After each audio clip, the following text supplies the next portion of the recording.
to the Monarch Podcast. My name is Daniel, founder CEO of the Monarch brand. Today I have another great special guest with me, a good friend of mine, his fellow Virginia Tech alum. That's how we met in the food courts and on the basketball courts of Virginia Tech. Uh, Changed his career from property manager to UX. Leveraged that. Co-founded Goodfynd. I already interviewed Lemire before in episode 2. Definitely go back and check that if you haven't already. But it's always interesting to get different perspectives of the same story. You know what I mean? And so I wanted to have Kyle on as well. I just spilled the beans on his name, but I have Kyle Miller with me. How you feeling today, bro? Feeling good, man. A little warm, but it's better than being freezing and cold. For sure. Definitely, definitely. Now, on a scale of 10, I like to like check in with people, especially my friends. You know what I mean. So, on a scale of 1 to 10, physically, how do you feel? Mentally, how do you feel? Man, physically, I went to the gym today, so physically, I'm kind of at a, let's say about an 8, 9 ish. Not Yeah, perfect, but 8, 9 ish. Yeah. yeah. Oh, and then you said mentally. Yep. Mentally, I would say I'm about a, I'm about an 8 as well. To be honest, right now, Oh, good, good, good, good. about a 7, 8 right now. Solid.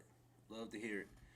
Now, in our pre-production, I was like, "How do you want me to introduce you?" And there are you do a lot of things, or you have done a lot of things, and so before we start, I want to give you the space to kind of like tell the listener about yourself. Yeah, so for those who don't know, my name is Kyle Miller. I'll kind of do the whole rundown. Born in Baltimore, raised in Virginia Beach in Hawaii. Um, did my high school years in Maryland. I'm a Virginia Tech alumni. Started off doing engineering, didn't like that. Ended up doing property management. Now I'm in UX design, co-found a company called Goodfynd, basically to find and locate and pre-order from food trucks that's closest to you. I also mentor a lot of UX designers, some people that are in business. I enjoy solving problems, and I genuinely mean that. Enjoy solving problems for people and businesses. Enjoy, learning. Love being outside, hooping. So yeah, I enjoy helping and providing value to other people. Cool. Perfect way to kick it off. We want to get into all of that. So, I definitely want to before we get into the business part of it. Like, I kind of want to paint the picture and kind of get into you and your story. And so you said you're an entrepreneur. What was your first entrepreneurial experience that you can remember? Yeah, the first entrepreneurial experience I've had was actually back in Hawaii. I used to cut people's grass for money. I would get up early in the morning on Saturday, and I would walk to the place where you could actually rent lawnmowers out for free.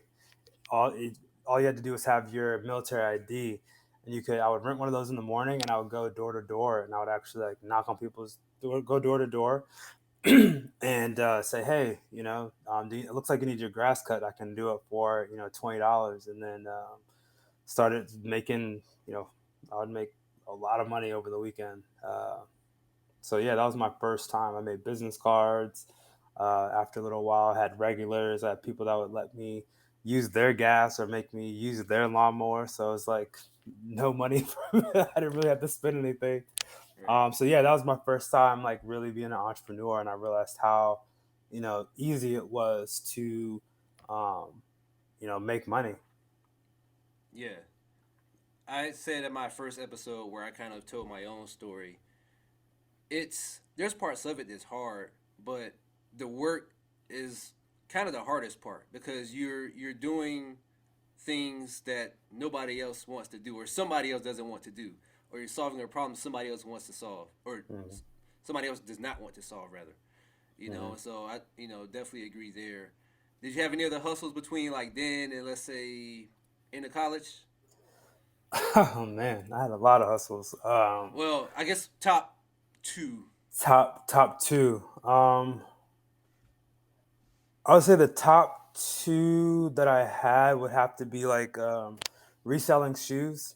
So I used to buy shoes on I don't know if anyone knows like ISS or Soul Collector. It would be like actually like the forum, like the old school forums. This before Supreme got big and everyone got into like Supreme and no one was wearing all white Air Force Ones like that. And the sneaker game, we weren't waiting in line all the time, but I used to buy them for pretty cheap or find them online pretty cheap and resell them to other people online. I made a lot of pretty good amount of money doing that. And it was fun because I got to learn about shoes, I got to collect them, and I got to get the shoes that I've always wanted. And I did that pretty early on in high school. And that went all through college as well. I always had shoes, always had different clothes, buy and resell clothes. Um, and really, I was just all in the streetwear like that. And then my other one would have to be so I did this project called People of Blacksburg. It's kind of like Humans of New York, if you know about that, where the guy pretty much walks around and interviews people and really like gets like their story. I wanted to do something like that, and I did it for Blacksburg. I did it for Virginia Tech around that area because I really just wanted to learn more about what other people were doing and how other people lived outside Blacksburg, outside the Virginia Tech, because I really liked my time out there, and I wanted to learn more about the community. So I was planning on starting a photography club, but there was already one at Tech. Joined forces with them and just kind of like let them know my vision and what I really want to get out of it. We ended up, you know, interviewing a lot of different people. We actually got in the Collegiate Times when I was there, and we had a Facebook page that had like a couple thousand likes and stuff like that. So it was really cool. We got some really cool stories. It's actually still on Facebook if you want to check it out. It's like Oh, People of no. Blacksburg. Hasn't been updated obviously, but it was Yeah, a fun project that it just started off with an idea, and I was like, you know what, I'm gonna try this out and do it by any means necessary. So I'll say those are the two top ones. I have other ones like T-shirts and flyer designs and stuff like that, but I think those were the two the most meaningful. And I actually will have to put a runner up for the third one. Would have to be the T-shirt design, only because I worked with a really talented graphic designer at the time. His name is Rakim. Uh, yeah, Rakim, and I remember seeing how talented he was in design. I was like, I want to design some T-shirts. I just drew something up one day, and I was just talking to him, and I was like, hey, this is my T-shirt design. Like, this is what I'm thinking. He did it in Photoshop. Like, he's really good at that type of stuff, and he, created the shirt. And it was like we call them game time shirts, and we just sold them all. Learned a lot from that, but it was a really cool project that it really just seeing something from nothing, like going from like literally in my head to paper. Like I still have the paper I drew out the design, yeah, and we actually wanted to recreate the Virginia Tech logo, so it was actually pretty cool. But yeah, I would say those are the top two, and that runner up was the third one was the T-shirts.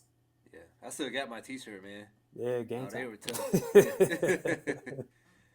So, kind of a two-part question. So, you know, I would say the average person goes into college wanting to come out with a career. You came in with the entrepreneurial mindset already, So, did you come in strictly wanting a career from college, or did you come in wanting to learn wrinkles about starting a business? And did that change when you got like leaving college, or was it still the same coming and going? Oh man, that's a good question. I would say when I came into college, honestly, when everyone says like you're an entrepreneur or something like that didn't I didn't think of myself as an entrepreneur. I just thought of like someone that could create things and sell them and just do it because I enjoyed doing it. And I was like, oh, I can get more shoes from selling shoes or buying shoes and selling shoes, and I can get even better shoes and more clothes. Yeah, Bet, like, let's do it.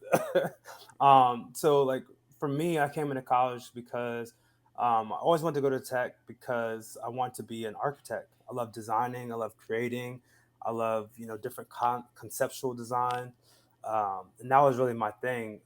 But then I realized that I'm gonna have to be there for 5 years, and it's a very very competitive process, and I was like, okay, maybe not that. And then I wanted to do engineering. And I went to the STEP program, so I met a lot of really cool people doing the STEP program. That's over the summer to really get us into engineering. And I didn't have the grade. Oh, I did have the grades for it, but I didn't have like the math background. Like I wasn't. I was playing catch up essentially. And I remember, and it was actually really tough because I really wasn't in the greatest headspace, to be quite honest, when I went into that because like a day after my mom's graduate, or day after my graduation from high school, my mom got into a really bad car accident. Not too many people know this, or I guess some people know, well, a pretty decent amount. But so I went into college, and I went to the STEP program, and my mom was actually still in the ICU.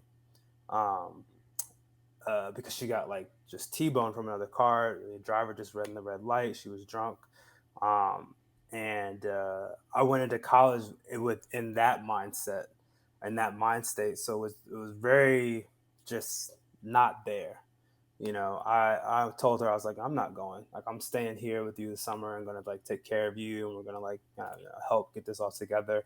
But I remember like they didn't think she was gonna live, and they thought she wasn't going to walk again. Um, and so that was all kind of going through my mind as I was starting off my college career. And that was like my mind. So my thing was at the end of the day, I was like, man, I got to get a job. Like, I go to college, I get a job. That's how it's supposed to work, right? And that was really my mindset. So after I realized that, I was like, man, first I didn't even want to go, and now I'm like, okay, I gotta go because my mom is like, she doesn't want me to worry about her, even though I am. I'm very close to my mother, and I was just like, all right, let's just go in here. There's a bunch of smart people here. I know I can finesse something. Well, not finesse, but just like find something that I'm really passionate about doing, and kind of go from there. So I knew engineering was not going to be my thing because them classes were tough. So respect to all them engineers from tech. It's a tough road, and they're pretty much everyone that I know is an engineer from tech is doing pretty well. Mm-hmm. Like doing is pretty successful in their own right, and it's quite amazing to see all of them. But that wasn't my journey. So that's really how I entered into tech. Just kind of like frazzled, worried, not in the right headspace, or really mentally. I didn't know it really at the time, but when I look back, I noticed that was like, yeah, I definitely wasn't in a good headspace, and I didn't really have those outlets or therapy or really too many people to really talk to about what I was going through. Yeah, that's heavy, especially when you are going into the new environment with people you don't know, and so Hmm. I can imagine what that was like. You know what I mean? So you got a degree in property management, right? Hmm. And so you did. How long did you do property management, and when did you realize that it wasn't it? So, quick story about property management, and this will kind of lead into like how long I've been doing it. So, I think it was I can't even remember because I actually was on academic probation because of my grades and because I wasn't in the right space. Like I was actually on academic probation, like once, and then a suspension another time, and then another time. So it's like a blessing that I actually got out of college. Um, Oh, but you academic suspicion game too? hey, right here, stand up. Right. I mean, it's college is tough, especially when you're not used to studying, and now you have to actually study and learn and do the work, and you can't just like finesse your way by. You can't do Right. it. So to actually like graduated from tech is actually like a pretty big honor because it's a pretty tough school. But I say all that to say is that when I ended up switching my major because I didn't know what I wanted to do, I went to this quick thing. This someone said, "Oh, you should try RPM because you should just go to the meeting in the morning." And I remember all the companies were there from the different programs, different properties, and then I sat there, had my nice little dress shirt on and stuff like that, tie. Not too many of us there, but still, I'm representing. And they're like, at the end of it, they're like, raise your hand if you need a job after graduation, and raise your hand if you want an internship. The companies will come to you and they'll talk to you about all that type of stuff, and they're telling about the internships and how they they pay for where they live, and they live on the site and they work and they're able to explore the city. And I'm like, all I gotta do is put my hand up, and they're coming to me. Right. I like this major. Let me try this out. Property's pretty cool. Rich people like property. Let's see how this works. So that's really how I got into property management. I think it was maybe like 20. I think I did my first internship maybe 2010, my second or third year there. Can't remember, but I was doing property management while I was actually doing classes too as well, because I needed to pay for school and I needed to pay for food and all that stuff. So I was doing property management. Then when I graduated in 2613, I was still doing it, but I actually went and did it in Arlington, Virginia, and had a great manager, had a great great team around me, and I loved actually interacting with people and understanding what their problems were or what type of place that they were looking for, so I could kind of match them together. That was a thing for me. Like, I could talk, I could ask people questions. I was friendly, kind.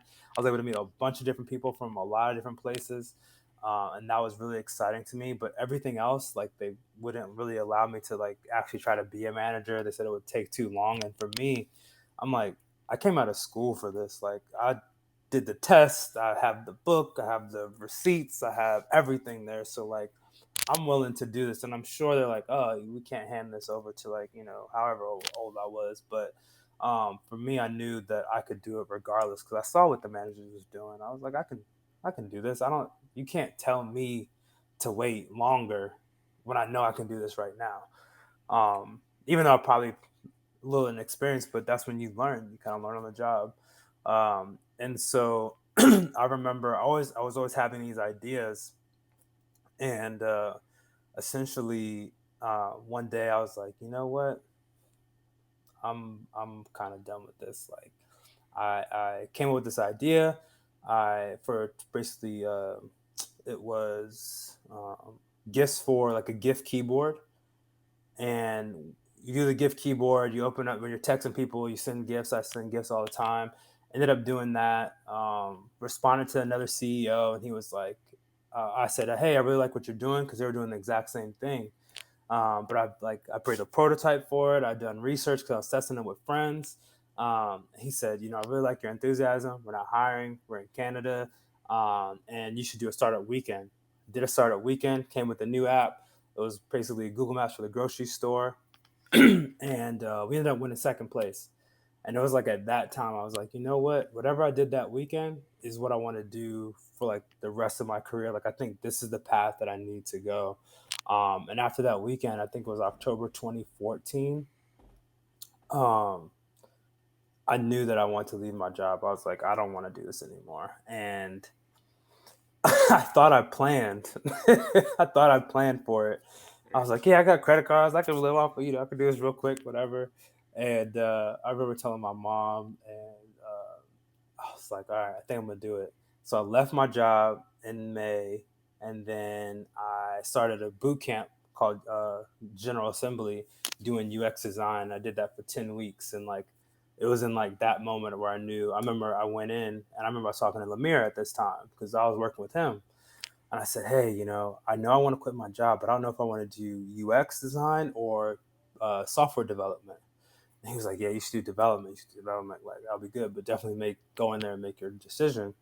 And I mean, after the first meeting, like the interview meeting, I still know the two people that I've met with too, which is really crazy. Um, but I knew, I was like, yep, this is exactly what I want to do. Yeah. It's funny because this is like a mini full circle moment, because in my episode, I was talking about how, like, for a time when I went through my stuff, I had to live on a friend's couch, and then I introduced the Yeah. guy whose couch I stayed on in the following episode, and then he talked about you and yours and was talking about how consistent you were, and Uh-huh. I remember like it was my bed, but you would come over, but you come over to his house all the time, and you know what I Yeah. mean. You guys were building. I might have made some colognes like while you guys were doing your thing. I don't know, but at the time I was just making cologne. I wasn't making a pomade yet, but I was definitely going to that Uh-huh. Wegmans down the street, like experimenting with oils and stuff. And so it's just kind of Uh-huh. cool how we were all like meeting in this one hub, kind of doing our own thing. You know what I mean? Yeah, yeah. So That was yeah, man. That was where that was a really interesting time. That was a really cool time though.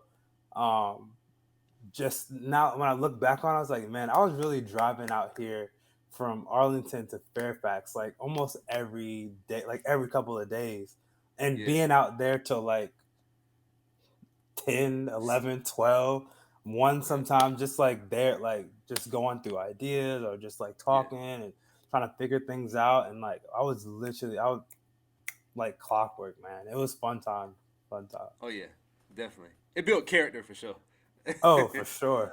Yeah. For sure. So you decided to leave your job. You did the boot camp.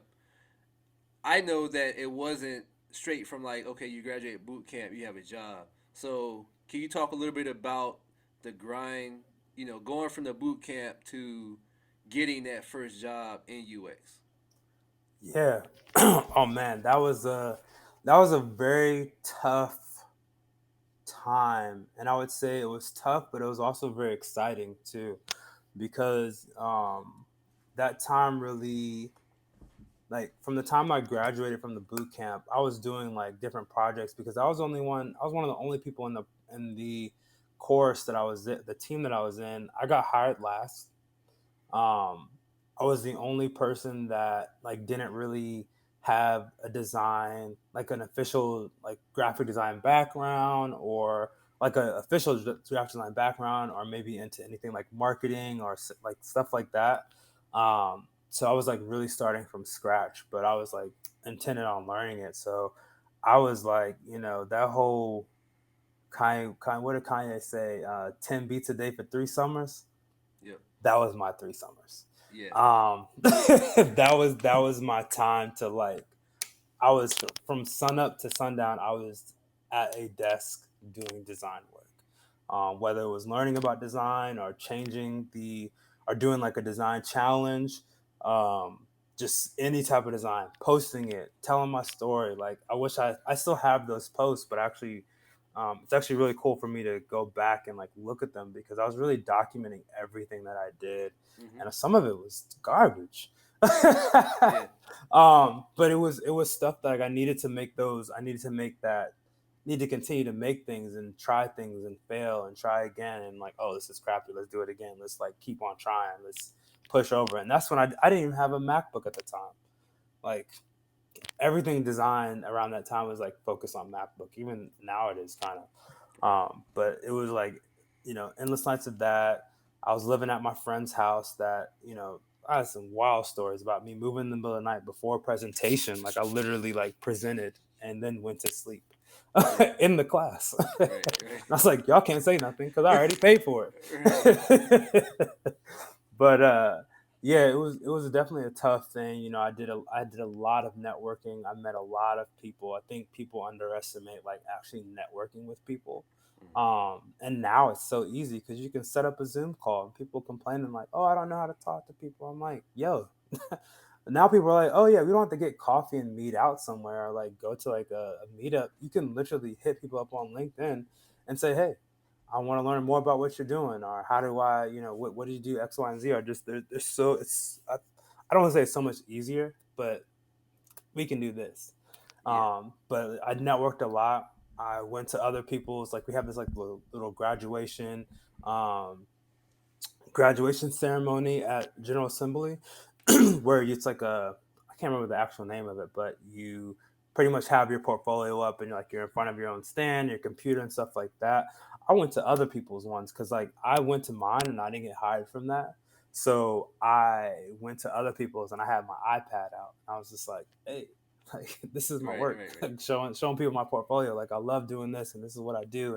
And I'm really passionate about X, Y, and Z and this is how I can provide value, stuff like that. So it was really a grind, man. Like that was probably like one of the toughest times I went through in this. I mean, I was that my it was just I didn't have a lot of money. Uh, I remember I got pulled over. I was actually going to an interview in Baltimore, and the cop pulled me over because I couldn't pay my insurance. So my insurance lapsed, And so they had to take the tags out of my car. So I was Mm. stuck at a rest stop in Baltimore, heading to a interview. It was some wild times, man. Yeah. It was some really wild times. Like that was rough. And but I pushed through it, you know. Ended up getting hired at Under Armour. I was the first person from General Assembly to get hired at Under Armour as a designer, which is like pretty big because General Assembly is a pretty big cohort. A lot of designers coming out of there, and it took a chance on me. And I found out that they hired me based on like the work I did like on the side, not even the Mm. stuff that was in my portfolio, which was really interesting. That's dope. Um, so it was like it was definitely a blessing, and like all that hard work paid off. And I remember I was like, when they sent me that, I was getting denied by a ton of people. Like talking about every interview I went to, oh, your experience, oh, you're not gonna fit with the company culture, or oh, we see you better for this role. And I'm like, yo, y'all see my work that I'm doing here?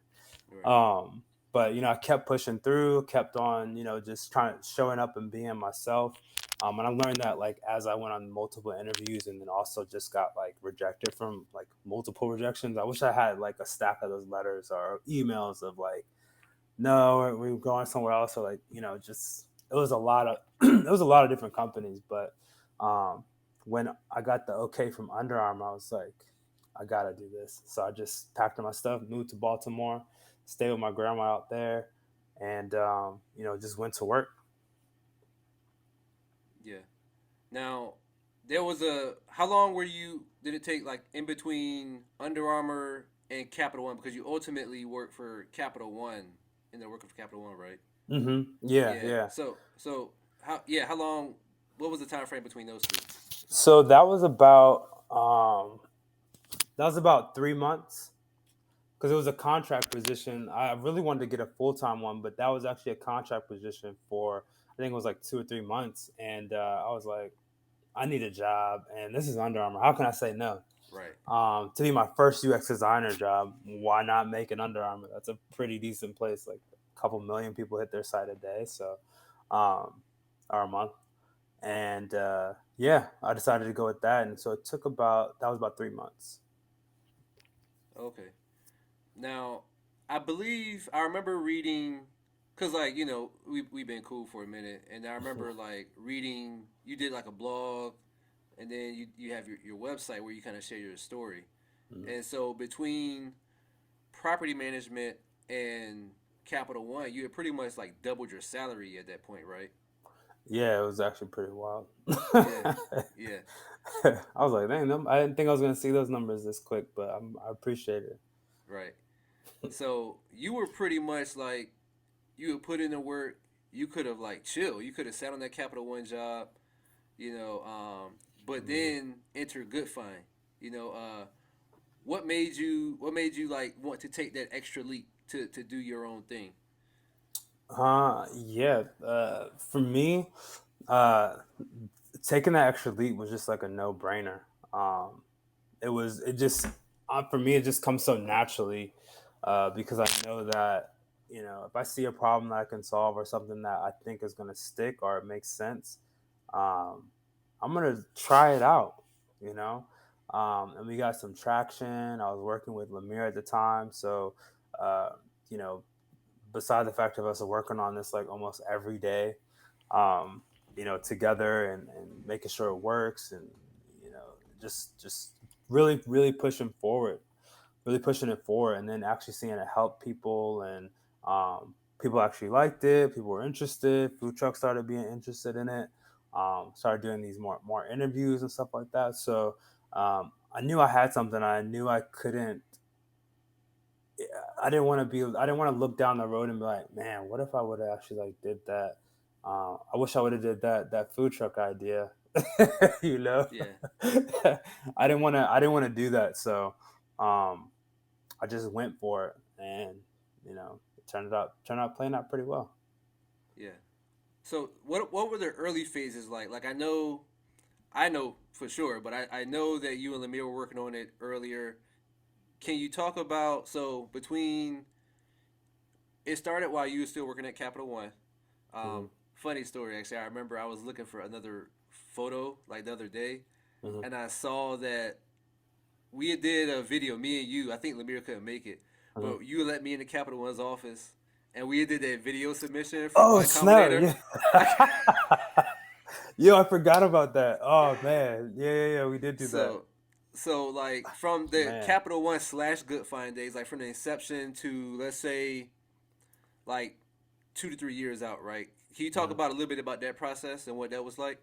Yeah, that was a grind, man. It was like it was huh. That was an interesting like moment because one, I'm starting a new career, so I definitely want to do good at that. But I also have this other thing on the side where I'm like, this is also pretty good too as well. And for me, I always wanted to work for myself. I always wanted to be my own boss, and like that's how I see myself. Um, and so when that was all happening, um, it was just trying to balance the two, trying to enjoy Capital One because it was a great company. Probably the honestly right now, other than Goodfynd, working with the team at Goodfynd, some of the best people I've ever met were at Capital One. Some of the smartest, brightest, really down to earth designers and just people in general were at Capital One. So trying to really like be in that culture and like learn it and kind of be there, like be actually there, without being too disconnected because of other stuff on the side, because you can that can happen. And so I wanted to really take both. I wanted to take both of that all, and I want to be a UX designer, and I want to be a co-founder and a founder of a company. It was very difficult to do, but I'm gonna do it. I told myself, if I can come back from academic suspension at Virginia Tech and graduate, and then get a job, and if I can, overcome all these things that I did, I've worked 3 jobs in college, and a lot of stuff went on, and I'm like, if I could do that, then I could definitely do this. Like, this is a no brainer. But it was just, again, countless like days and nights working real late, learning about design, learning design for Goodfynd, learning Goodfynd, doing that business, and working with Lemire, understanding like how he works and like how the code part should be, and I should be like the sales and the connections and kind of building that. It just took a lot of work and a lot of like reaching out to people, reaching out to our customers. Um, and then also trying to enjoy the life at Capital One.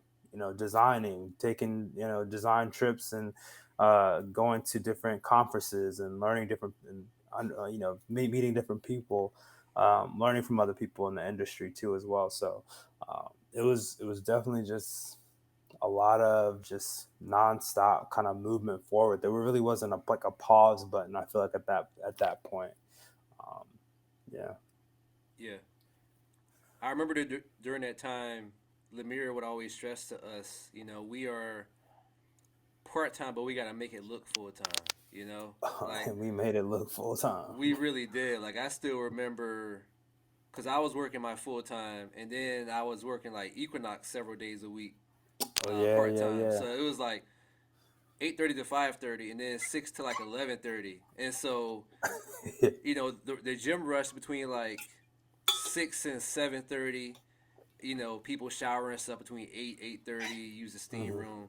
So after 9, I'm looking up. I'm on like the computer looking up food trucks. You know what I mean? Yeah, Getting yeah, yeah. numbers to call the next day and stuff like Hmm. that, and like sending emails like, "Hey, you should try." It wasn't good fun. You should try foodies. You know what I mean? And so Foodies, yeah, it was foodies. like I was working like the movie Inception. I was doing that for like jobs. Like I was like working jobs at jobs. You know what I mean? And so Hmm. it was definitely different. Yeah. In the grind. Now, you talked about earlier. It's interesting because you talked about that RPM thing that you went to where you wore a shirt and tie Hmm. during those days in Goodfynd, right? I can't recall a single time that we wore a shirt and tie, and we were showing up, 3 black men pulling up to, Yeah, like, man.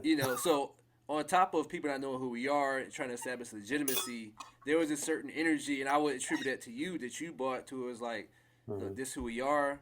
We're gonna come as we are. We're not gonna dress up. We're just gonna put ourselves out there, and we're gonna be ourselves while we're putting ourselves out there. was there like a shift for you in terms of that, or was that kind of always part of you, and then you kind of just did the shirt and tie for college, just kind of showed Mm, up as you were? You know what I mean? yeah, that's interesting. That's a actually yeah, that's a good question. I think for me, I would say being myself has always been something that I've done. Like I've always done something. I've always been myself has always been a little bit different or done things a different way or thought about things a slightly different way than what like the norm would do it. Sometimes I wouldn't be like the cool kid or I wouldn't. I bought the Kobe twos. When everyone was like, them things look like spaceships, The you know what I'm spaceship, saying? yeah, yeah, yeah. And I was like, man, I had the ones and the twos. And I remember everyone like, I got them and everyone was like, man, those are some whack shoes, blah, blah, blah, this and that. And I'm like, man, whatever. Like, I'm still going to be hooping on y'all regardless. So, Yeah. um, I was always okay with doing my own thing, and you're either gonna accept it or not accept it, or I'm gonna try to be my authentic self. Now, as you kind of go on in life, and you kind of see that, oh, okay, you kind of have to like fit it. I think this was an interesting time in history where it was like social media was starting to get a little bit bigger, but there was still kind of like this you go to college, you get a job. You graduate from college, you get a job, and whatever. You work your 9 to 5, and then you work there for 40. That type of stuff. Like that was that mindset that I think that was put into a lot of us, and for a good reason, because I mean that's the way things kind of were. I mean there was a small portion that wasn't able, that didn't have to do that, but for me, especially as a black man, um, had to come correct, had to look, nice, and had to dress in the suit and the tie. And I remember even at work, um, I would take off my suit jacket because I was like, I don't really feel like wearing this thing. I didn't feel like wearing a suit jacket, and I was always have to put it back on. Or I would never like to have my name tag on. There was just certain things I was always like, I'm just gonna be myself, whether I'm gonna get all these leases anyway, regardless if I have my name tag on, if I have my jacket on or not. So you gonna tell me like, no, I'm gonna push back or do something, not in a disrespectful way, but just like, all right, you're gonna see how I'm gonna do this, and it's gonna work out. And if it doesn't work out, then okay, I got you. But being myself has always been something that I've tried to at least always do or show up as myself, whether it's like stuff that I like or clothes that I wear or um, you know, uh, I was on the basketball team and I was in the orchestra, you know. And I'll have to I'll have to carry my viola to basketball practice, and people are like, "Man, what are you whack? Because you playing the viola, blah blah blah." I'm like, "Yeah, I like it. Like it's actually a cool instrument, you know." So I was that kid. So I always kind of have that anywhere I go or how I am. So like dressing is just like I'm gonna dress. As long as I'm not dressing anything crazy where I just look really out of place, but I'm just gonna be comfortable with what I'm wearing. And that was kind of like always my mindset as I kind of move forward. Especially as I think I got really comfortable when I went into design because I realized I was like, they're like, I went in for an interview one time for Capital One actually. They're like, don't wear a suit and tie. Like, don't wear, just be comfortable. I was like, she was like, yeah, just wear jeans and whatever. Like, just pretty relaxed. And I said, what? I said, I don't gotta wear no I bet. And so when I got that job, I think that was like the thing where I'm like, okay, I can really just be myself and like get into these places. I just have to show up and know what I'm talking about and be respectful and just continue just to be me. So um, I think that's when it really switched. I was like, I can do whatever I want, you know. And so I took that into Goodfynd. So whether we were networking places, and a lot of these places at that time, I mean, it's probably a little bit better now, but it's still not. It's still not. There wasn't a lot of people that looked like us. So I'm like, all right, you're a 6'3" dude that look. Everyone thinks you're an athlete.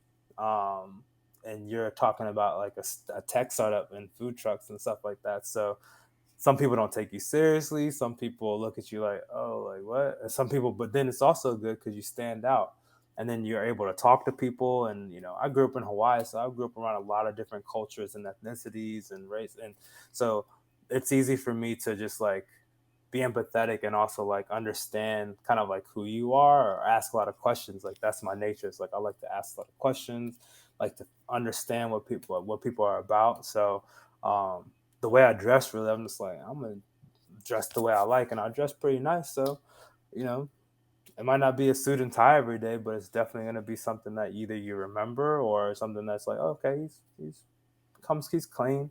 Yeah. Not disrespectful, not wearing like dirty shoes and shirt and looking crazy. Um, so in my episode with Lemire, he talked about, there was one night, might have been after basketball, but one night you guys ran numbers, and based on the numbers, you guys concluded that, okay, this can be a thing. Mhm. And like I know, but what was your going into it, right? Like when you decided to like dedicate time to it and like say I'm gonna do this, what was your vision for how high it could go at that time? Hmm. In that moment, because I remember that night too, because I think you were there. Um, Mm-hmm. you were there with us when he was going through the numbers. Lemire's a genius when he come to the numbers. It's kind of He, wild, actually. he is a Um, computer. he sees, yeah. I was like, God. But I think at that point, I was like, yeah, we can get. At that point, I was thinking, man, we can get all these food trucks, and it could be huge, like across the country. Um, in that moment. Now, months and later and stuff like that, you kind of know how it is, how it like how different avenues that we went into and what we could potentially get into. But at that moment, I was like, yeah, we could do a lot with this, and this potentially could be for other industries as well. But I didn't think like I was just thinking food trucks and maybe like a couple other things. But that's kind of where I was. Sure. Uh, you had got a little taste of business side of things before Goodfynd, but Goodfynd was a whole other level of business, and so how did that change for you? Like you had this vision of what it could do, but Hmm. then you had the practicals of what it would take in terms of like running the business and like the numbers, meeting the numbers, and what it took to get those numbers. Uh, when did that evolution? I would say when, but how did that evolution come about in terms of aligning the vision with what was practical? Does that question make sense? Yeah, yeah, yeah. It was.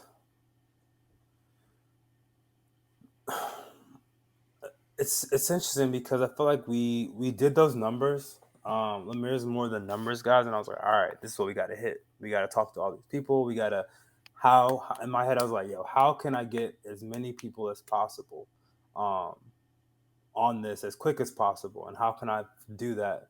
So me thinking about all right, so I kind of thought back to um, uh, the people of New York or people of Blacksburg, where I was like, how am I going to interview all these people? Um, and it's just me, and I don't even have a camera, and camera phones weren't like the best back then. So how I'm gonna do these interviews and write them down and do all stuff is just me. I need like a team, or I need to figure out how I can get multiple people at one time. So that's when we went to the Food Truck Association.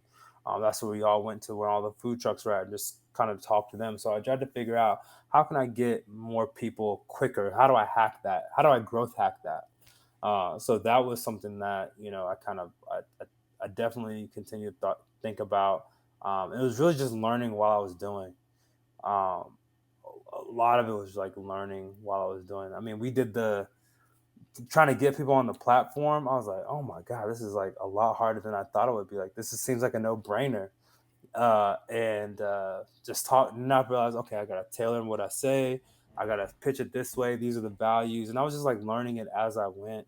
Um, and I remember we did the have people posting their schedules. We hand out those big checks like Publishers Clearinghouse. That was hilarious. But it was fun. Yes. And I look back at those pictures, I was like, man, that was like that I love that. Like I love that we did that. It was so funny. I remember coming up with the idea with Lemire one day. I think were you there when we made that idea? I feel like Yep. you were there when we made that idea. And we was like Yeah. Publishers Clearinghouse. And he was like, all right, we gotta get a check. I think we got a check from Amazon. I thought it Yep. was gonna be like this or something like that. I knew it was big, but I was like, this joint's huge. It can't even fit into our cars. I'm a, uh, I'm glad I had that big Hyundai at the time, cause yeah, it bro, was that truck getting bent was up in y'all way too. cars. Yeah, it was getting destroyed. But Yeah. yeah, just stuff like that. I really just learned it as I was doing it. I was even in an incubator program where uh, I remember we were going to pitch, and I think like the day before, 2 days before, I was like, I don't think we're ready. Like I'm not ready, and I don't feel comfortable pitching. So I think I just like half pitched, and I was like, we are changing over to Goodfynd. Like that's when we changed from foodies to Goodfynd. Was literally like the day of the pitch or like the day before, and I was like, this is embarrassing because we don't know what we're doing. Um, but we do know what we're doing. And we kind of just kept moving forward with it. So it's just like perseverance, learning on the spot. YouTube University is key, man. That is a key, and learning from other people too as well. Yeah. What would you say was the biggest challenge? Let's start with that. What would you say was the biggest challenge, like overall, like during your time? Man, that's a good one. Uh, that's a good question. I think my biggest challenge would probably be, um, it was a challenge getting our first couple customers. I would say it was slightly a challenge just because it was something that I think that was pretty revolutionary for them. But you know, we had to build it. We had to make sure it had everything. Um, I think that and like the bouncing of the time, just trying to like actually do my job, and then and then do good find too as well. Yeah. To make it seem like, yeah, this is a full-fledged company. I remember there was a couple times where the we would go around and talk to the trucks, and people thought that we were workers, or that we were like, employees of this bigger company. And um I'm like, bro, I just talked to you on the phone. Right. Right. Right. you Right. know Yeah. like, we out here actually doing this. And sometimes we said it, sometimes we didn't, but for the most part, it was just trying to like balance that time and balance actually like life. like I wanted to go out. I was still young back then. I wanted to go out and party, or I wanted to, not save and buy X amount of clothes or shoes or this and stuff. But like all that stuff went into the business. Like I paid for different things or flights, or to go to different conferences, or go find these trucks. And um, a lot of the stuff was really just, I think it was really just the time and try to balance things. So there's a lot of stuff that was just difficult, but that was, looking back, it was definitely worth it, and I learned a lot. But it was hard. Yeah. No, for sure. Hmm. I don't think a lot of people. I feel like I say this every episode, but just across different businesses. But to get the first few people to convert from whatever their way of life is to the way of life that you think is going to help them, that's Hmm. such an underrated challenge, because like what I learned from talking to the food truck owners earlier on was that a lot of them weren't like businessmen. They Hmm. wanted to cook. Maybe they could afford a brick and mortar, maybe they couldn't. More likely they couldn't, but they Hmm. wanted to cook food and they wanted to sell it. All that Yeah. extra stuff, like Yeah. they wasn't really. A lot of them wasn't really with it early on, like Hmm. because they were like, wherever I park, that's where the people are gonna come. But it was like, okay, well, how do you keep like retent like how do you keep customers, like a loyal customer base, when they don't know where Hmm. to find you, and Exactly. so I remember it being very difficult to sell people on something that technically wasn't proven yet. You know Yeah. what I mean? And so I definitely remember those days. Yeah. I would say Um, there would another challenge was finding good people. yeah, Finding good people. I think some people were in it and they liked the thing, but it's like some people, everyone has their own. I feel like everyone has their own things of what they want to do, but then there's also some people that just don't want to do the work. And I'm like, working at a startup is very difficult. Like you're gonna like people say, oh yeah, I'm like it's tough. Like it Yeah, really is tough, yeah, and that's okay. It's not everyone doesn't want to do it, and that's okay. And some people just want to do their own things, which is okay too as well. But finding a good team, like between working with you and Lemire, like those really early on, and like yeah, y'all being both really dedicated to it was something that is definitely is tough to find. yeah, Definitely tough to definitely. find. So I always mind like I mean like yo, I still got some pictures up with us three like in the old school Goodfynd shirts, Oh and then yeah, even yeah, the yeah, foodies one from the yeah, first one. yep, Um, you know, it, it was something I'm like, man, we really were out here doing um a lot, just photo shoots and setting up events and stuff like that. So it was just signing up trucks, and it's tough to find good people to help you and to kind of go through that whole process. And I love that everyone helps and then kind of is able to do their own thing. And I think that's kind of the beautiful thing about it too. But yeah, tough to find good people that's gonna actually help. yeah, man. Definitely. I normally don't do this, but I'll share my challenge. But I also want to start it out by sharing my appreciation for you guys because you know, I was in a position like I've told my story umpteen times at this point, but I wasn't really in a position to time wise to really do it, to be honest. But Yeah. I knew what I wanted. I knew my desired outcome. I knew that my job wasn't. I wasn't making what I wanted to at my job. I knew they weren't trying to promote me.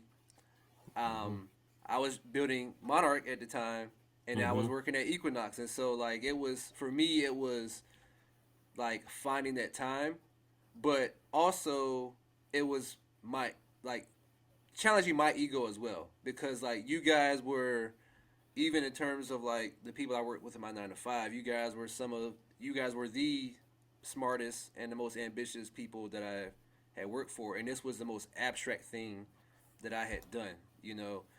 And so Hmm. for me, my balance was, and it wasn't even a balance. I'm not even gonna pretend like it was, but like in my mind though, it's like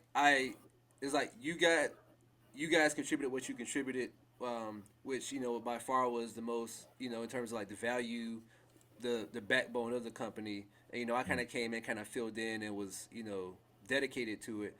But it was like maybe I guess I would say I knew that I could have contributed more if I were in a different space mentally Yeah. and financially.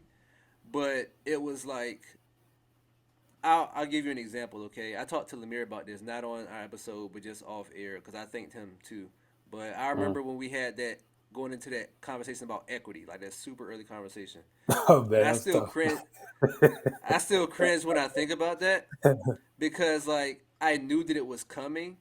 Hmm. I knew that I didn't know anything about it, but I also just wasn't in the headspace to even like learn about it, to Hmm. even have a good answer. But I knew that day was coming, and when the day came, I said what I said because I didn't have anything else to say. It Hmm. was like let me just say something. Like I knew it was kind of like a turning point because at that point, just keeping it 100 at that point, you Well. guys kind of started to do more on the business side of things, and I was still more of like the foot soldier on the ground, which was okay. That was really all I had to give at that point, you Hmm. know.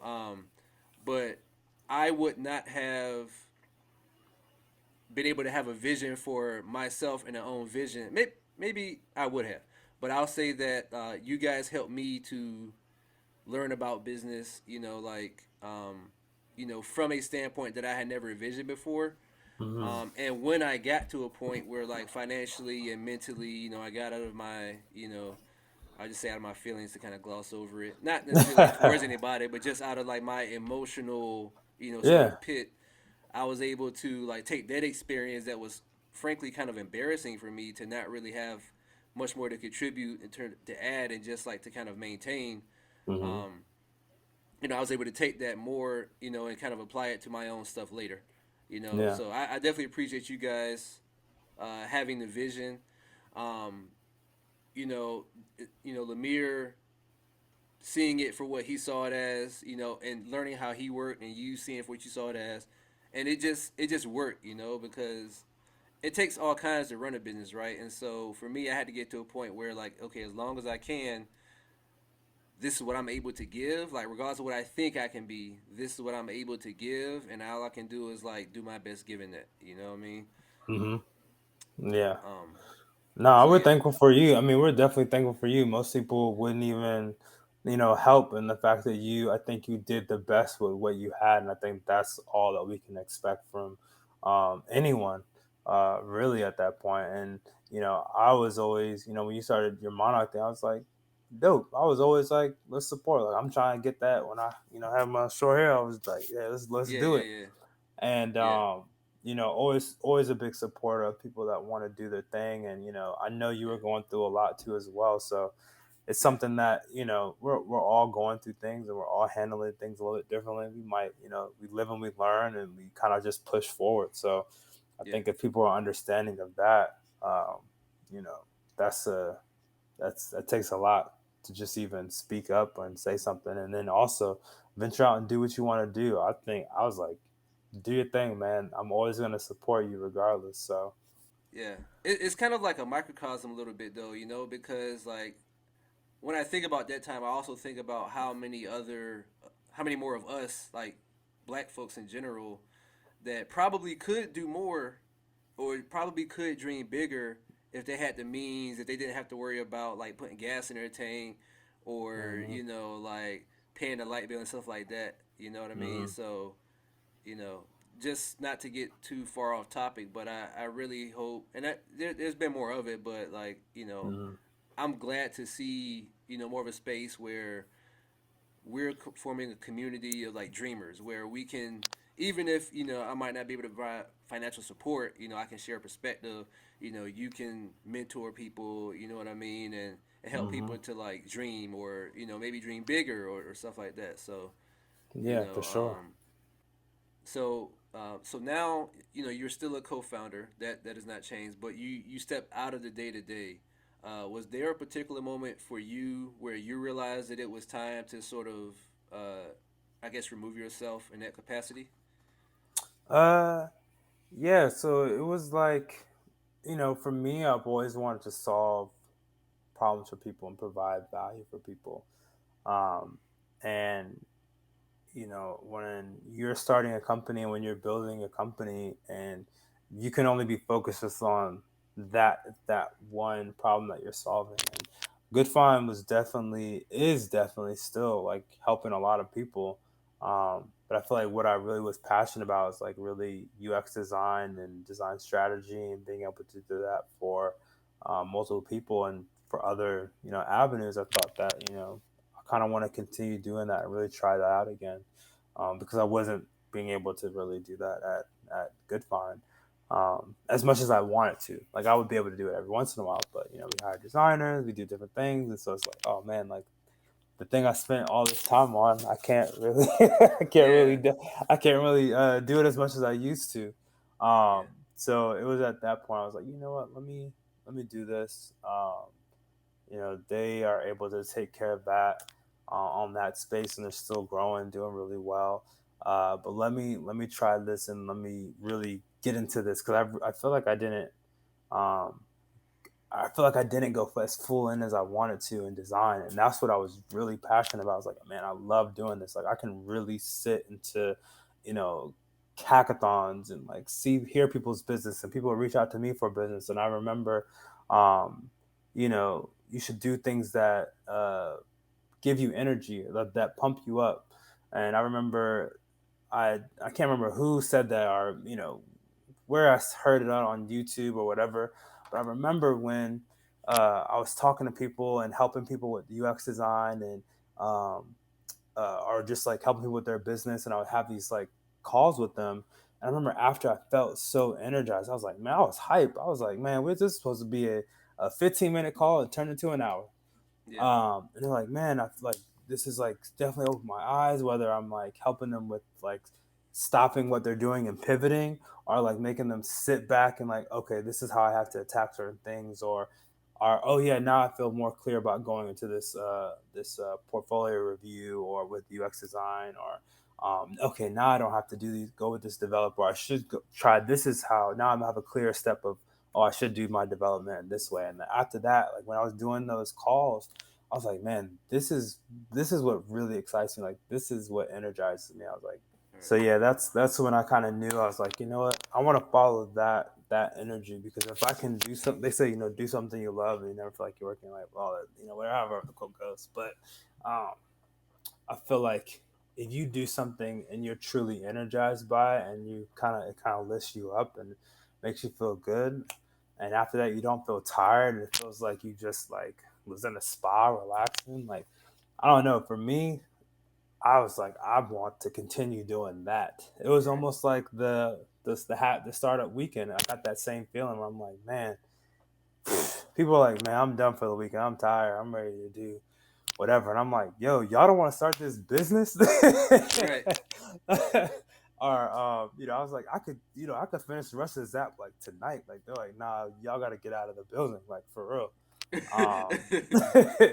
and it was that I got that feeling again. And so I was like, you know what? Let me continue to do that, because I did it with UX design, and now I'm doing it with this. So I'm learning about more about design strategy, um, product strategy, product manager. It's kind of like understanding how to really help people, um, and give better advice to people. Whether it's people, individual businesses, small businesses, helping people with their helping people build their apps, what they should build. Um, whether it's with helping people get into UX design, because I've did it before. So all those things, I'm like, I can literally talk to someone and be like, I can hear your business plan, and be like, all right, this is probably how you should go about it, because I've heard it so many times. I've pitched so many times. I've heard so many different businesses. I've seen Shark Tank 1,000 times. But I Right. have all this kind of like knowledge of just being in the entrepreneur space, being in that entrepreneurial space, that I feel like I have a lot of value to really give to people. And when like being able to provide value and getting excited about helping people kind of connect. And that's what really was that spark where I was like, I think this is the right path I should be going. Sure. Um, to backtrack to Goodfynd just for a second, Mhm. what was the biggest lesson learned, you would say, from your time there and doing it day to day? The biggest lesson learned, um,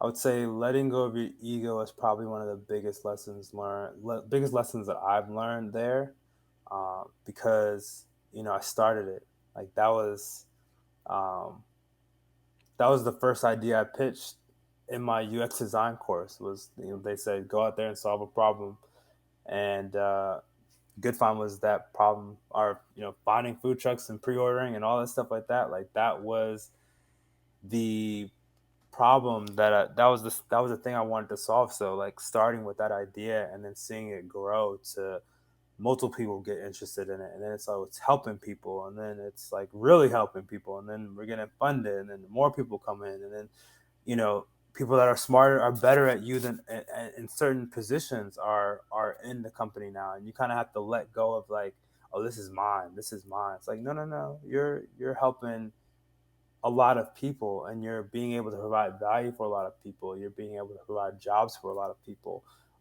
You want the people that are smarter than you, there are people that are smarter than you, obviously, to be in those positions. And when you let go of your ego in those situations, I feel like that's when you really can grow, because now you have something that is, you have the best people for the job. Like my thing is UX. I was doing the design in UX, and it looks really good right now. um, and I'll let other people like let go of the reins a little bit and let go of that ego, and I let other people that are really good at what their job is. Let's put them in that position, because I feel like that's the way they should go. They're good at that. That's what they're good at. Why not let that person shine? It's not just about you. And that would be the biggest lesson I think I learned, or the most important lesson for me. And now I kind of see that in anything any idea, any business idea, or any way that I help people, is really just kind of let go in that ego. Like, you're here to help, or you're here to do something, or to listen, more than to talk. Yeah. Do you have any regrets? Um, no regrets actually. I think it was. I think everything happens for a reason. I think you meet the right people. I've met that the run with Goodfynd or just like starting Goodfynd and getting through that whole thing and changing my career and stuff like that. Um, Probably some of the toughest times of my life, but like I've met the most incredible people. Um, I've been able to go to hackathons in other countries Yeah, and meet people in like super high places and um, being connected to people at Virginia Tech, um, be on, the Apex board, meeting all those, really talented people. Um, I've had so many great experiences that, I would never, I've lost competitions. It was, it was a great experience, and I mean, I wouldn't take it back because I've learned so much, I've done so much, um, I've been able to have these great experiences that, I would never get to do if I just stayed in property management or just kind of stayed where I was at and was just kind of comfortable.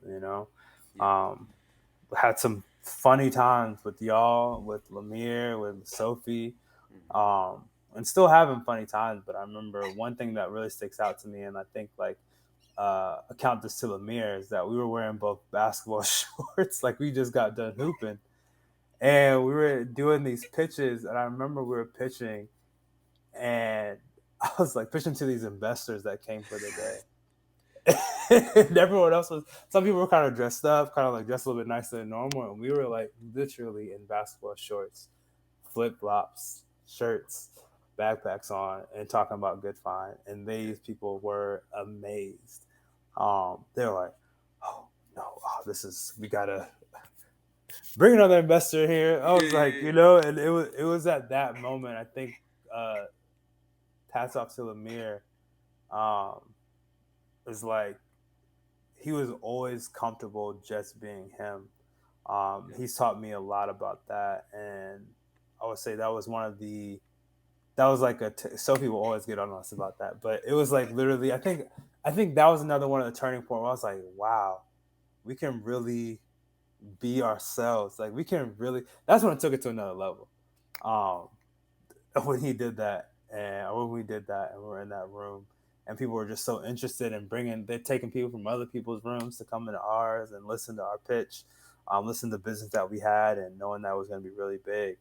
Um, I like that's one of the moments I still remember to this day, and I'm glad I had that moment because it's just like, you know what, if you know your stuff and you got a good idea and you can really be yourself, as I might not do that again, but yeah, it was a really good moment, and I wouldn't take that back. Like, us, we got invited to trips to go to Vegas for a conference for marketing. yeah, Um, there's just so many different memories that I've had, so many great memories I had from Goodfynd, and so many great lessons that I learned from Goodfynd. So um, I would never take that back because now I'm able to use that knowledge to help other people, and I think that is where um, I get excited about, because sometimes when people talk and give it, oh yeah, this is what I did, or you should probably do this because this. When I tell people that, like, oh, you should probably do this because of X, Y, and Z, it's because I've done it, or right, because I've seen it happen, or because like I've talked to someone that actually did it this way and it was right for them. It might not be right for them, but like it might not be right for that exact person every single time. But I'm like talking because it actually happened. I'm not trying to just feed you some BS that's not going to help you. Like, I'm here to help at the end of the day. So yeah, regret regret nothing. Maybe more food. Maybe not eating enough food. Not getting enough free food. Even though sometimes that still happens. right. But man, that food, man, that was the That best part. food, yeah, no, no, no lie. Um, so kind of going back to, I just throw a date out there, like ignore the dates, but you'll get where I'm going with it. Mhm. So let's say December 31st, right? You kind of step back from the day to day. What is January 1st like? Your first day, out of the day to day. what is it like for you emotionally? You can even say what you did if you want to, but what was it like? Because you talked about ego a little bit. I'm just kind of curious what that adjustment was like for you. You know? Yeah. It was different. It was like, you make this big decision, and then now you're like, oh, I'm here. And Yeah. now, it was, I didn't have all the answers like right after that. I mean, I did plan a little bit, but it wasn't like, oh, this is exactly what I want to do. Right after that, so it was a lot of confusion. It was a lot of like, oh, did I make the right decision? Does this make sense? It was a lot of just trying to meditate and stay focused and really understand that, when you're going from doing something for years, um, and you like, it's crazy when I was telling you about the whole thing. When I was telling you about like initially how it started, like I remember pitching that idea. I remember the first truck I talked to. I remember all like a lot of those moments of those first moments of that, and then just being like, all right, I don't have to do it. Like I'm not doing that anymore. Um, it was definitely a bag of mixed feelings, mixed emotions. Sure. Um, it's like, oh man, what am I gonna do next? What am I really gonna do next? I like UX design, but do I really want to go back to a company where I'm not in charge? Yeah. So it was a bit of that, but day by day, I'm just learning and growing and getting better and understanding and just I'm a very curious person, so I've always tried to like understand certain things or always have these different ideas. So it's really just all right. What type of now and then kind of going through that process, I realized that the biggest thing for me is like I want to provide value to as many people as possible. I want to be able to um, inspire and influence people that look like me, young people that look like me, and inspire them to start their own companies or do their own thing, or really focus on what they are passionate about or something that just comes naturally to them. Because nowadays, man, you can do anything. Like I think people, some people don't understand how different technology is and stuff these days, where you can do literally anything. YouTube is YouTube. There's so many courses and academies and free college courses. So for everyone that's out there and it's just like, oh, I don't know what I want to do and I can't do this. I'm like, you can't or you won't. Um, Right. like there's Google. You can literally Google anything and do anything, Yeah. and the barrier to entry is so low. You want to create a t-shirt brand, you can do it on your phone. Oh, I don't know. I might not have enough money. You got enough to buy. I know it's like you got enough to buy them J's. You got enough to buy, whatever. But Yeah. um, Yeah. you can literally do a lot. You can do a lot nowadays, and it's kind of insane because the excuses some people have. I'm like, you just haven't Googled it, Yeah. you know. So it was a lot of that. And now I'm just like more of a what is it measuring and taking a stab as opposed to and then just figuring out okay what circles can I get into, what circles can I help, what group, what who I can help the most. And so yeah, that was kind of like what I was thinking about that first day, and there's a lot, but it was just like okay, this is going to be a journey, not a step right to the next direction, but it takes like these baby steps to get to where I want to go next. Yeah. Nothing's overnight. It can be, but I wanted to make sure that I did the right thing and Sure. continue to do the right thing moving Yeah. forward. You talked about your why. Providing value, solving problems. In a mentor role or just in general, what would you say to others who are trying to find their why? Like say it's less about say they have the hunger, like they'll do the Google, but they have an idea like I want to do something. I don't know what. What advice would you give to someone in that scenario? Yeah, I would say. Um, I say this to a lot of people, and it's been something that I've always that really stuck with me. I actually might get a tat or something of it, whatever. But I always say, don't let fear paralyze your progression. Because a lot of times we think about what can't happen, or if I don't do this, or if I can't do this, and I'm like, what if you try it and it does work? I always like people say, "Oh, what's the worst that can happen?" I say, "What's the best thing that can happen? You can fail, and then you can learn. Then you can now you failed at something and you learn. Maybe you don't want to do that, so fail fast. You didn't want to do that. Let's try something else. You didn't want to try that. Like people bring up Edison. I'm not about to get in the whole debate about who invented the light bulb and electricity, all that mess. But he did have a lot of trials where he failed a lot, and like you kind of have to fail a lot to just figure it out, to understand like maybe this is what you don't want to do, break it, maybe this is what you want to do but it's hard. Okay, then learn how to do it. I think just taking that step forward and having a plan. It's not about, you know it's just taking that step, and you could take baby steps, whether it's one thing, okay, you learn this next thing and then next thing, and you look back and you learn all this stuff, but it wasn't like a straight line, it was just like a step.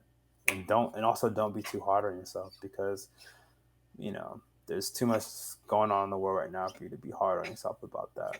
Kind of give yourself some grace. um, that's why I say, like, if you fail, just kind of think about, all right, cool, I did it, I failed, but at least I did it, I tried it. Most people don't do that. Most people get stuck in that circle and the fear and the what ifs and the if that and then that, and I'm like, yeah, you're stopping yourself at the end of Yeah. the day, you know Yeah. Yep. so yeah, So that's what I'd say. cool. So I don't want to keep you too much longer. We already kind of went over, but It's all good. is there anything that you want to close with? I don't know if you want to plug anything or any final remarks that you want to give.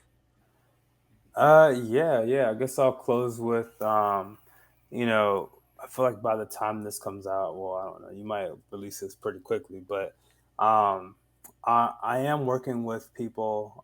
Actually, recently, um, I had an idea for an app, and based off of like a problem that I saw, for couples and for family members, for families, and for uh, and for significant others and also friends. Um, and I was like, you know what? Everyone has this kind of issue where they want to do different things and they want to do, if you're in the DMV area, if you look it up, it's like it's the same things to do. You go into you like what's to do in the DMVs? It's probably like a bar. It's like walking around the monuments, or something else that's basically based in DC, that everyone has done. All the touristy stuff. But for me, I like doing different things, whether it's like paintball or laser tag, or going to the Kennedy Center, seeing orchestra or live events. And I like doing a lot of different things, pottery classes. Like I could go on and on about the different things that I like to do. And I was like, you know what? I talked to enough people and they don't know what to do and they don't know how to find it. So I was like, let me just create something really quick, because let's just do it. So I created an application. I created a pretty much a product that allows you to find these different type of events. And it's not like an Eventbrite where there's all like brunch and all that stuff on there. It's not like these exclusive concerts. It's stuff that you can actually do, but people just don't really just know about. And it's just a platform for you to find those type of things. And I did it in a week. I came up with an idea, um, and built it, and had it built in a week. So I thought about that, and I said, hey, I can help other people do this too as well, because a lot of people come to me and say, hey, I don't have 35K or 50K to design to develop an app. I don't know how to design an app. I don't know if my business plan is good. Uh, I'm kind of like, I don't know what the next move is. I don't know how to really start.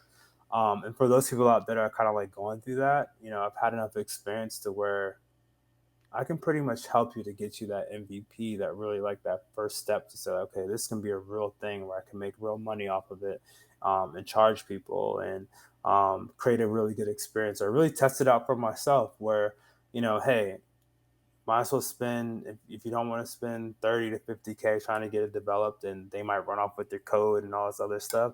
I'm going to be opening up a studio where you can just come to me.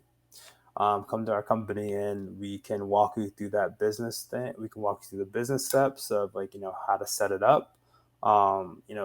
What problem are you solving? Refine that pitch, understand like who you're going to be solving this problem for, get your app created, or your website created. So you can either sell your products or whatever solution that you have.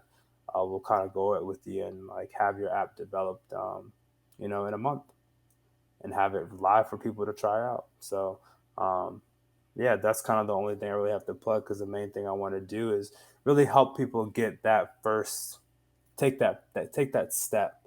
A lot of people are stuck and like I don't know what to do next. Like we can help you get unstuck. We can help you, um, really launch that app that you've been wanting to do, for a fraction of the cost of what you would probably be paying Yeah. those developers, because you're gonna go on all these different sites and ask people and they're gonna be like, okay, for the design it's gonna be about 10K or 5K, and then for the development it's gonna be about 30K or 50K, and you're probably not tech savvy, and you're probably not a designer, so we help you kind of put both on there plus the business side, and we get it done. So yeah, that's the only thing I really have to plug, and hopefully I can help more people create their MVPs and get their stuff launched, whether they're looking for funding or whether they're just looking to solve a problem in a specific industry. That's really my specialty, is helping people bring their visions to life, and that's why the site's called the Vision Mill. Yeah. So the Vision Mill is where they can find you. Can they find you anywhere else? Is that Yeah, for right now, divisionmill.com is where people are going to be able to find me. I do have social media and all that stuff like that, but I'm not too much on it as much as I used to be. yeah? Might be, but that's for right now. That's where you can find us, because at the end of the day, I'm trying to make stuff happen. Cool. Well, I definitely appreciate you sharing your journey. Like I said, man, I was looking forward to this for a while. Like after you said you would do it, and so Yeah, me too. I know for the others I already knew, but it kind of reaffirmed what I already knew about you. You know what I mean? You've always been a go getter. You've always like knew what you wanted, and so to hear you share about you know putting yourself out there, going through the struggle, getting to where you wanted to go, managing the ego, having the bravery to sort of reset and then figure out what it is that you really want. You know what I mean? That takes a lot of balls, and so much respect to you. And again, thanks for coming on. Just to get my little plugs over with, you know what it is with me, at the Monarch Brand on Facebook, Instagram, Twitter. Podcast at the Monarch Brand for the pod. TheMonarchBrand.com for the product. Again, thanks, man. Much appreciated. Yeah, no, appreciate you, man. I'm glad I could do this. I'm excited. I like listening to the podcast, so it's really cool to be a part of it. And it's a blessing. I'm glad we met hooping in the first place, man. Yeah, right. Yeah, man. Appreciate it. But that's all we got. Thank you guys for listening. We are out. Peace.